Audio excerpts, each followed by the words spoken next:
Hi everybody, welcome back to my channel. It's time for another studio vlog.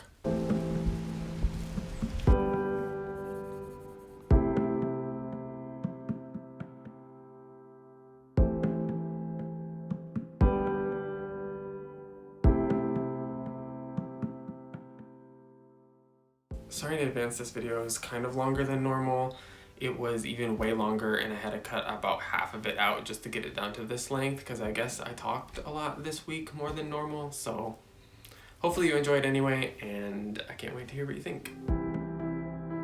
Okay, so I need to prep the Inktober scans for printing. So I have to bring them into the computer, remove the watercolor paper texture, adjust the levels and the contrast and things to make it nice so it'll look nice and clean when it's printed. So this is how I do it. So I already have a document that's set up for the different size prints that I have, and the documents are already set up with guidelines of where I want the artwork to sit. I bring the scan into the Photoshop document that I already have, and then I adjust the size to fit within the guides, and then I need to rasterize the layer so I can edit it. Use the spot healing tool to fix anything that I don't like or that got messed up in the scan. So like there's this little mark here, I don't want that on the print. Or look, a hair got on the scanning bed. So I'll just sort of clean up the image, remove anything. If I did make a mistake in the painting process, I can sort of fix it here as well. So once I got it clean enough, I have two adjustment layers already on the document. One of them is hue and saturation. It just takes the saturation down a little and brightens the whole image up. The other thing I do though is I take the dodge tool and I put it on highlights, and then I put the exposure to 20%. So wherever I brush this dodge tool, the highlights are gonna be exposed 20% more. Here is I sort of just go around the image. That way the paper texture is gone on the majority of the paper. And then I have an adjustment layer that's a levels. I want to brighten up the whites, so I'm going to bring the slider down here. And that removes most of the watercolor paper texture, as you can see. But I don't want it to blow out any of the actual illustration. I just watch for that, because see there's some like light blue color in the jacket, and I don't want to lose that. I still want that, so if I go too far, see that even goes away. Get it to a place that's acceptable, and then I want to bring the darks, bring those up some, so the black is black. So get it to a place where the contrast is nice, and if there is any paper texture still that's too much, I can go back in with that dodge tool and sort of deal with some of that. But there you go, it looks good, I'm happy with it, and so I just export it from here so I can send it to the printers.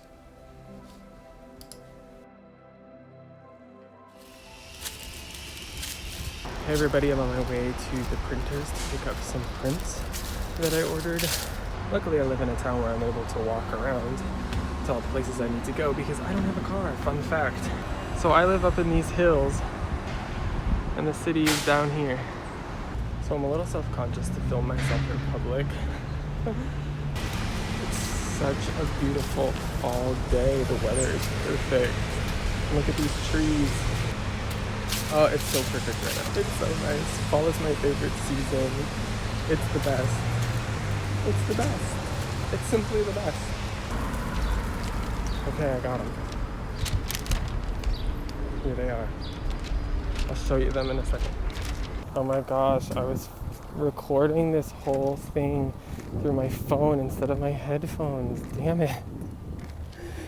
So the audio is probably terrible. Okay, here I am. But I just picked up some of the Inktober prints from my pre-order, so let me show you what they look like. Here they are. Looks so good. Quality is great. So good. Sleep. This is one of my favorites. I also got some custom prints of my original character from my Draw This in Your Style challenge. I'm actually really happy with this, how this one turned out. It was a square, so I had to edit it to be more of a vertical painting. I had to extend the water and then the sky. And then I did these ones too, of the same character. I'm happy with how that turned out. Yeah, the print quality is phenomenal. I don't know if you can see it, but this is the best. This printer is like the best. Hi. Do you have any creme brulee? Yeah. Can I do a creme brulee and a pot de creme?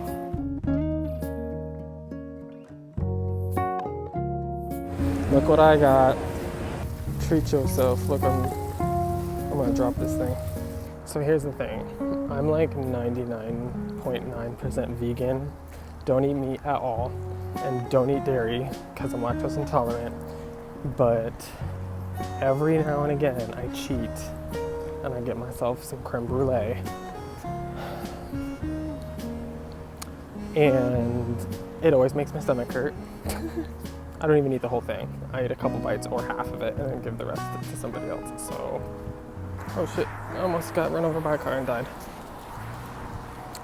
Now looking where he's going. Okay, so I got my prints. I got my sweet treats. I'm headed home. I got to pack up these orders and I got to print some new thank you cards and pack everything up and ship them out in the morning. So let's go do that. So now what I need to do is print out some thank you cards that I put in my orders where I can write a little note on it, but I'm all out and I don't even have one to show you what it looks like. So I have to print some more and cut them. So let's do it. Okay, so I already have a project set up for that in Cricut, so I can just make it. I don't need to do any more designing, but you can see it's my little tea monster. And it says thank you, and it has my handle on it for Instagram and stuff, and then it's blank on the back, so I just use that to handwrite a note.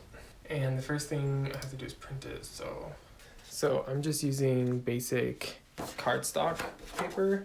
The kind of printer I'm using is a Canon TS8320, and it's not the best. It's like one of the cheapest printers. I use it mostly to print labels and some things. I've tried printing stickers with it, and some of them have been successful, but I've had a lot of smearing issues, and I have tried 900 different types of paper and different printer settings and spent months and months of time and so much money trying to get it to print nice, clear stickers that I could print and then cut in the Cricut, and I've had horrible luck. So I'll show you what that looks like later, but right now we're just printing on basic cardstock paper and it seems to work fine. It doesn't smear on that. Yeah, so let me just hit print.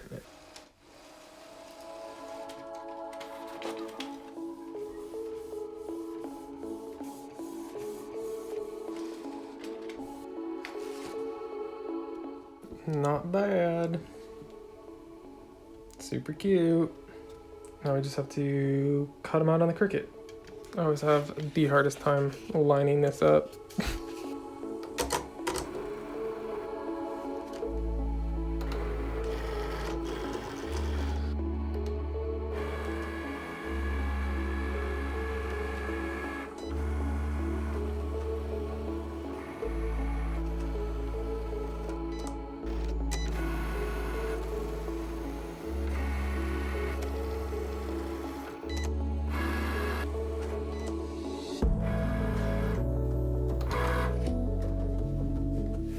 Looks like it cut well. So this is the other reason I use the Cricut, because it can do nice rounded corners, which I can't do by hand. I don't have a little corner cutter thing.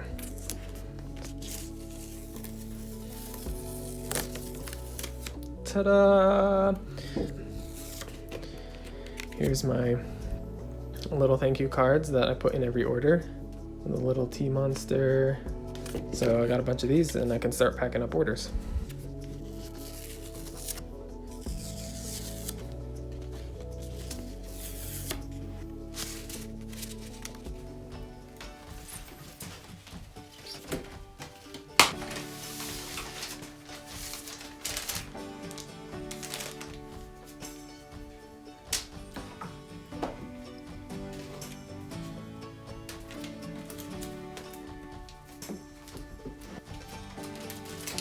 so much stuff.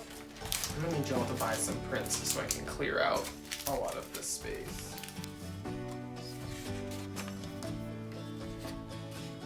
I think these all look so cute together though. These are all some of my favorites from this year, especially these two together. Look so good. Cardboard to secure it and make it safe, and a plastic bag to make sure that it doesn't get wet or damaged in transport. Though I definitely want to transition these into something other than single-use plastic. I hate plastic so much, you have no idea. I know there's biodegradable and compostable options, so I'm gonna look into those after I run out of these.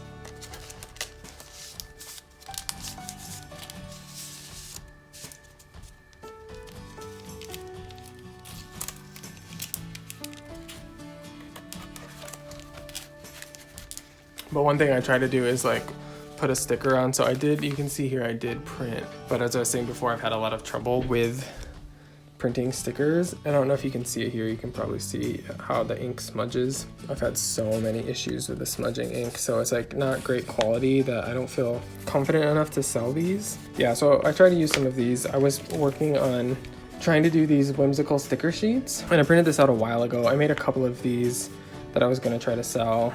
Again, it's just the smudging is the issue, but so I just use these smudgy ones that I did for tests, and I decorate the packaging.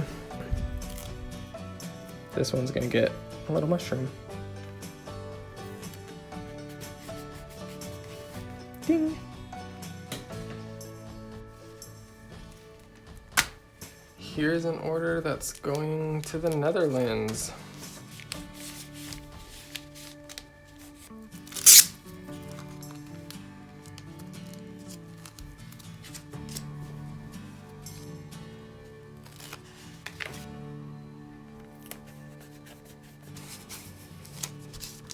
It's getting dark, everybody. I'm packing orders into the night because I gotta get these shipped out in the morning.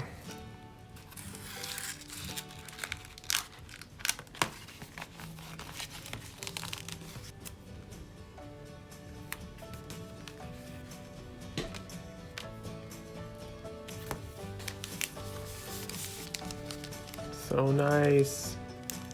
I love this one so much. I'm so glad you guys seem to like it too. I've got quite a few orders for this one. I still have a few left in stock, but not many, only a few. So if you want one, you should get it now.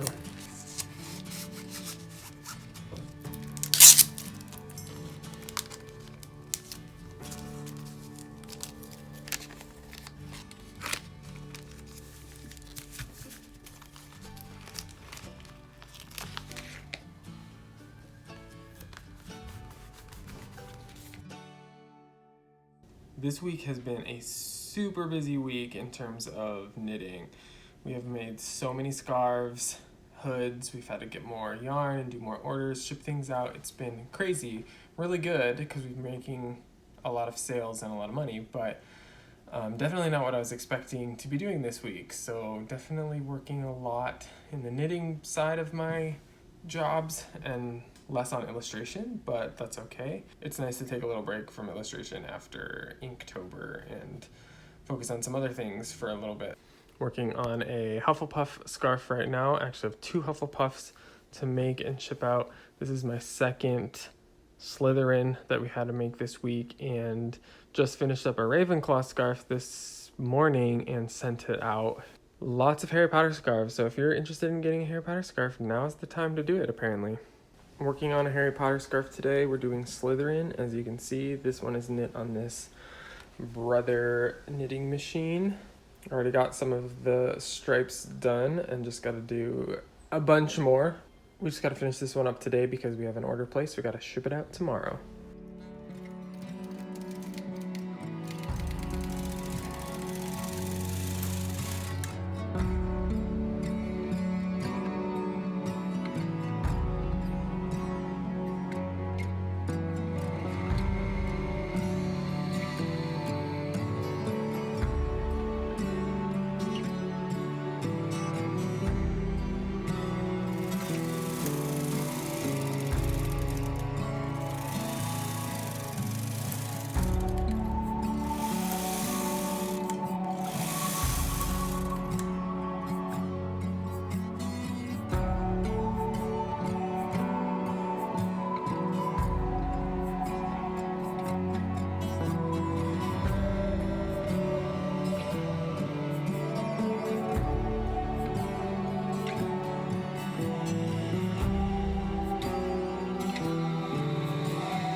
Okay, so I have finished knitting all of the stripes that I need for the Slytherin scarf. You can see here in the row counter that it took 475 rows.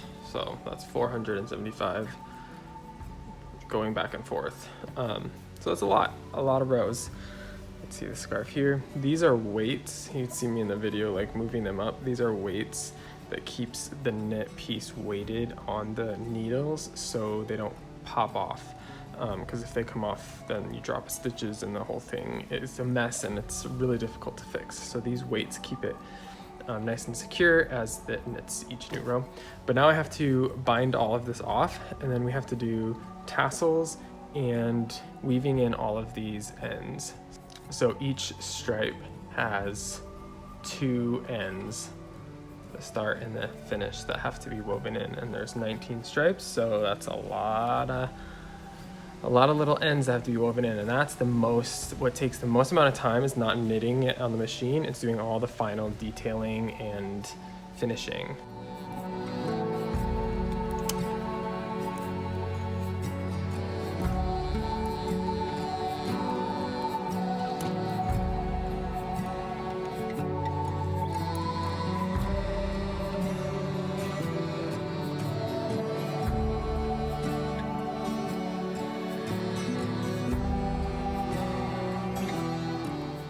And now it's time for the most satisfying part, is taking it off the machine.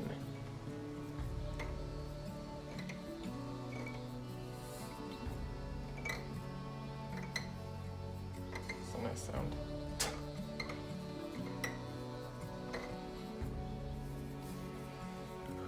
All right, and there it is.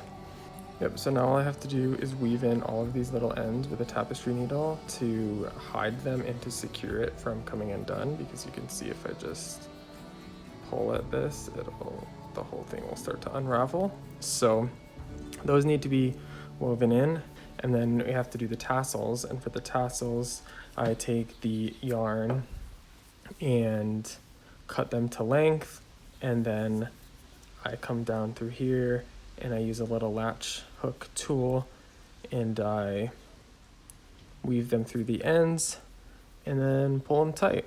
And each side has 17 tassels, so it's a lot of work. That's what takes the most time. And maybe some people wonder why we charge so much for a scarf, but it takes a lot of time to make things by hand. And yeah, we use a machine, but it's still all done by hand. It's not electronic. It requires me and my hands to move to do the work, right?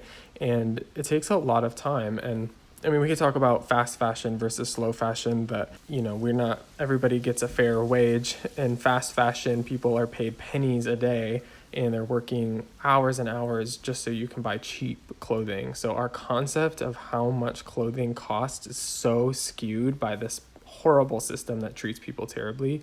So if you want nice quality items, if you want items at all, they cost time of humans, and that's expensive if they want to exchange that time for money to eat. So real things cost money, but they should be nice and last a long time. And that's what we try to do here at Fiber Fellows. So once we get these finishings in, then we wash it. So this will all the stitching will even out any stretches. So you can just see here, if I stretch it this way, the stitches already start to even out, because this is how it is when they come off the machine. So I'm gonna have to wash this by hand and get it all ready to go for the customer that purchased it. And here it is, all finished and washed, ready to be packed and shipped out.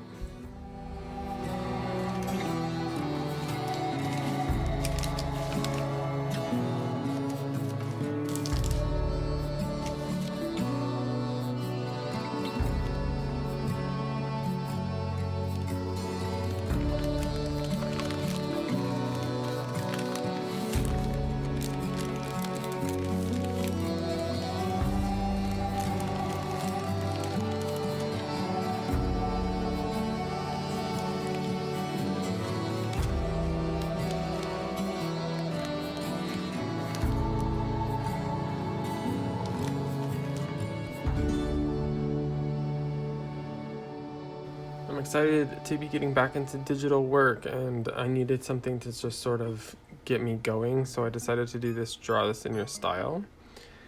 It's a cool little magic witchy lady, so I thought I would give it a shot.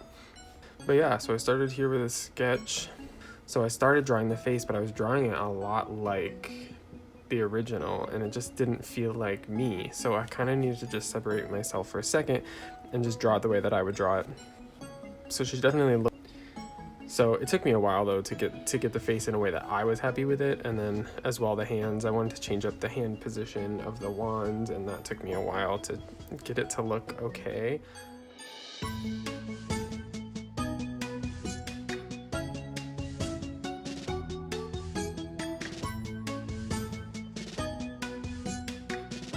So once I was happy with the sketch, then I went ahead and did all the line work on top of it, as you can see. And I'm using the same brush for everything in this entire drawing. I did the fire to get the fire in a way that I like it, and then put some background color in just so I can paint over that and make sure it covers in the way that I needed to. So painted in the color of the jacket, and now I'm doing the skin. Doing these in separate layers helps to, when I go back through and do lighting and shadowing and texturing and stuff, it helps to have basic color blocking on separate layers. So doing the skin, and then gonna do the hair, and then yeah, I'm gonna go through and do some lighting and shadowing and texturing and lighting to make sure that all the firelight reflects onto the right places of her and her clothing and all that. So yeah, I'm excited about it. I hope it turns out well. It's just a fun little project to get me continuing to draw and more practice and having fun with it. So